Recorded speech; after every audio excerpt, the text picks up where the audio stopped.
This is He Knows His Sport, bringing you that heat and that fire. All right, on the 71, Mikey Garcia will be demolished by Errol Spence, part 71. Let's get into it. First and foremost, we about to Ethan Merck, IBFP, or whatever the fuck his name is. I like the fact that he put me on top 5. It just shows you guys your boy's going up the ranks. It's because I'm getting on the man's nerves. I told y'all. He is now promoted to super IBFP anxiety attack.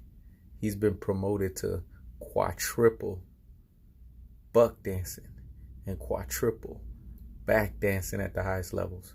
First it was Mikey Garcia is going to blow Spence out of the water with skills. Skills pay the bills. He's too intelligent. He has too much ring IQ. You know, he's just going to sit there and he's going to flat out outbox Errol Spence. To then it's, oh, I believe it's a 50-50 fight. I believe that, Errol Spence could get dropped once. Mikey Garcia could get dropped once. I believe that, the fight could go either way. It's a 50-50 fight. To then it's, it's a 50-50 fight, but Mikey Garcia's skills are superior to Errol Spence. Errol Spence is a bobblehead. He does not have head movement, so hence he's going to lose the fight. No.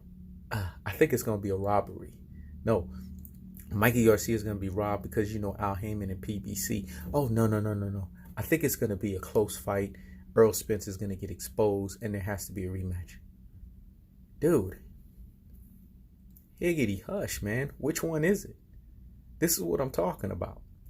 Me, I've been consistent from the jump. If you go watch me from Mikey Garcia will be demolished by Errol Spence part 1 to Mikey Garcia will be demolished by Errol Spence part 71, what have I said consistently? Errol Spence is going to what? Man down. Strap season. Flatline. Hulk. Smash. Mikey Garcia. And there are what? No two ways around that bad boy. Via what? 5th round TKO stoppage. And uno, book that motherfucker. Dos, book that motherfucker. And tres, book that motherfucker. I've been consistent, man. See, this is why cats, the super real G's and the real G's out here in these boxing streets respect me. Because of my consistency. I'm not these flip-flopping YouTubers. And this ultra fanboy want to sit here and call you a fanboy because you're picking the guy that's obviously going to win the fight. You dodo head. You think you're Etherin and Merkin. I'm the one that invented Etherin and Merkin. I'm going to say that again. I invented Etherin and Merkin. The Etherer and the Merker does not get ethered and Merc. I'm going to say that again. The Etherer and the Merker does not get ethered and Merc. He dishes out etherings. He dishes out Merkings. Okay? Because that's what's happening right now. You're getting ethered and Merked. People want to sit here and say that I'm biased towards Errol the Truth Spence. No, it's not being biased. It's called truth-telling abilities. I'm a truth teller. I give you guys nothing but cold-hearted, unadulterated, and cutthroat truths. This is where I reside. I only reside in truths. I don't reside in opinionated realms. Nowadays, we got a bunch of PC Mexican folks, man. We're in this PC era where you can't say nothing of comical value or comical esteem. Listen, nobody's going to stop me, you dodo heads, from saying what I'm going to say. This is you fucking tube. So if I say you're a taco, chalupa, burrito eating motherfucker, and you weigh 300 to 400 pounds and you need to lose weight, then so damn be it. There's nothing racist about that. It's facts.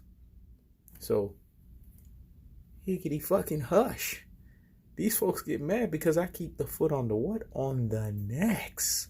I keep the foot on the what? On the necks of these Rudy Poo and Plum Brain Mikey Garcia fanboys, aka Ultra fanboys.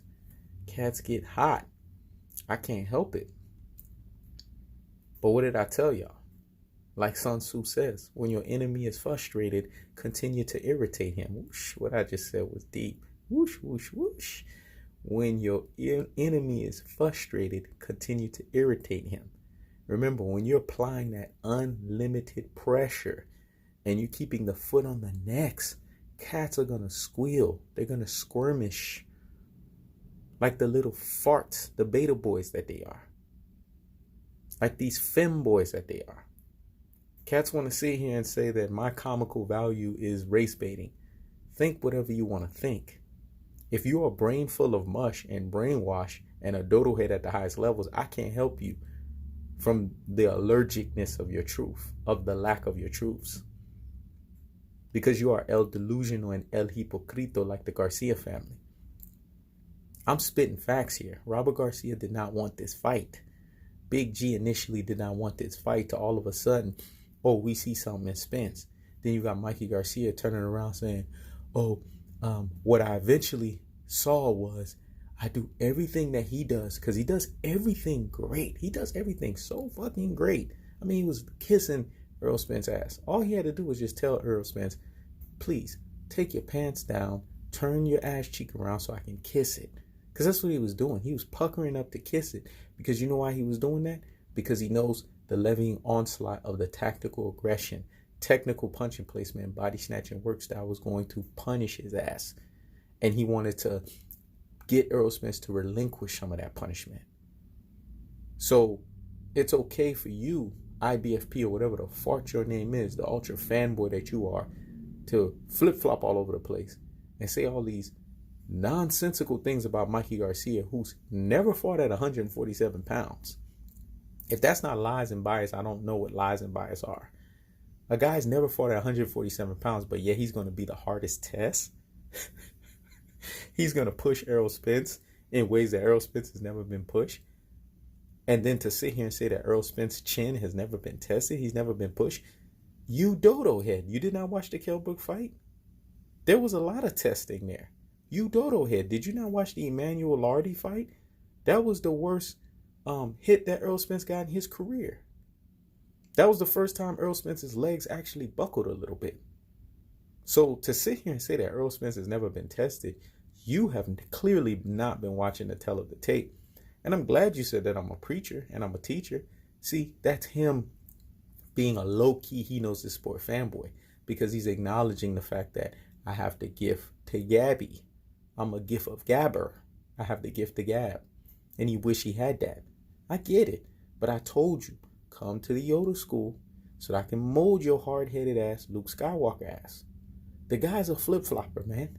He doesn't know which direction to go. And as this fight is drawing nearer, you could see it as his voice is screeching. Listen to him talk. Each and every video, he's screeching more and more and more. You know why? Because he's having super IFB or IBF or whatever the fuck his name is, anxiety attack. That's what he's having at his highest levels. Talking about when Errol Spence goes into Mikey Garcia's deep waters. Dude, stop biting my words. It sounds better when I say it. Because I say it in only the fashion that he knows his sport can say it in, which is bringing you that heat and that fire fashion. I'm the one that said deep waters. Errol Spence is going to be Aquaman up in this motherfucker.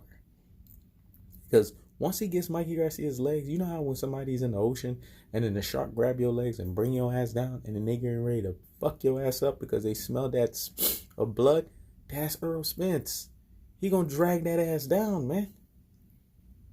Have you guys ever watched the killer whales and ever watch how strategic they are and how relentless they are when they go after their opponent, whether it's a seal, whether if it's a shark, and the way that they work beautifully in making sure that they stay relentless until they eat their prey?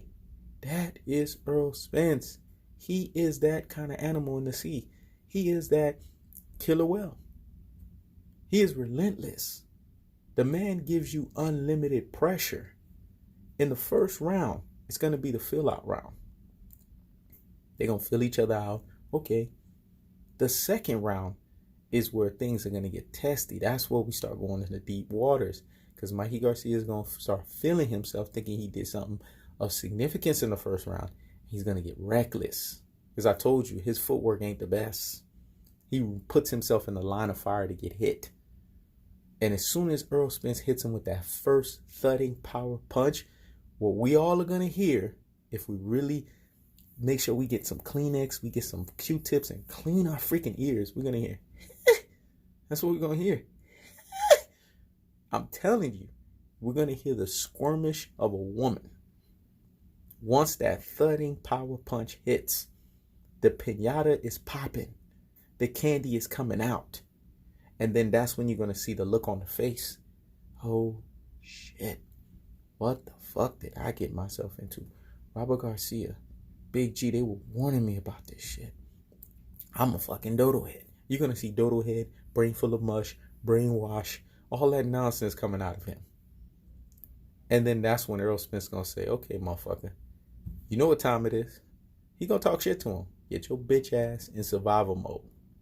Then once he gets in survival mode by round 3, what we're going to see is the high guard go into its official and most prominent stance and walk this boy down into a corner.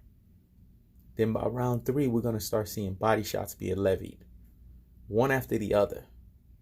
All we're going to be hearing is all over the place. I'm telling you, the man's not going to be able to go anywhere. And then when he try to run, Errol Spence going to push his ass right back into that corner. Watch. He going to get your ass back in that corner. I ain't done fucking your ass up. And then round 4, this is what we're going to see. We're going to see him dazed. Prior to round 4, Robert Garcia will be like, you okay? Because if you're not okay, you're going to hear it when they put that cam in there. If you're not okay, I'm getting ready to throw that Mexican embroiled towel at your face. I'm getting ready to throw it at your face and the referee's face. I'm knocking both of y'all out. Forget it. If you don't get yourself knocked out already in this fight, I'm going to knock you out. So that way it can be evident that you should not continue to fight. No matter of fact, I'm going to throw it at the damn referee. I'm going to make sure I throw that underhead or that overhead right at his freaking face so that his ass get knocked out. And they got to do a 10 count on him. And I think by then, Errol Spence going to know what time it is. Then round 4, now you going to see, he going to come shaking that shit off. And then Errol Spence going to be like, okay, time to make this motherfucker piss blood. More body shots. Because that's what's about to happen. You're going to hear that. Next thing you know, what we going to see in the ring? Something we ain't never seen before. A fighter pissing blood. Yes. It's going to be bad. Whew. It's going to be ugly, man. You're going to start seeing that the cable networks are going to have to turn this off real quick. Because they're going to be like, no, it's time for interruption. We got to do this is a disturbing thing here. Disturbing news. We can't show this. It's brutal. And then Mikey Garcia is going to be coming. He's going to be walking gingerly like this, right? Then he going to go sit down. Robert Garcia, look, I done warned your little ass. I'm throwing in the fucking towel. Fuck you. That's what Robert Garcia gonna say. No. I'm dying for La Raza. I gotta die for La Raza. Yeah. I'm an Aztec warrior. Yeah. Then he gonna take his ass into the 5th round. Errol Spence gonna be like, okay, time to get this motherfucker out of there. He gonna throw about bam, bam, 3 blows. Then we gonna see Mikey Garcia dazed, and then the uppercut's coming. Once that uppercut, remember, Errol Truth Spence said, when I spark you on the chin, your ass going down. That's the blow he's saving for the 5th. After 3 more body shots, the uppercut comes right across the chin. And next thing you know, a lot of slow singing and a lot of flower bringing. 5th round TKO stoppage. And book that motherfucker. And then you're going to see Errol Spence, what he do best? He going to run on the other side of the ring, jump all the way to the top, and look at y'all and say, who's the boogeyman? Who run this shit? Fuck, I told y'all. They got weight classes for a reason. Know your role and stay in your motherfucking lane. That's what's going to happen. Y'all need to get it through your heads. This is why I say 5th round TKO stoppage and book that motherfucker. This is He Knows the Sport. Checking out.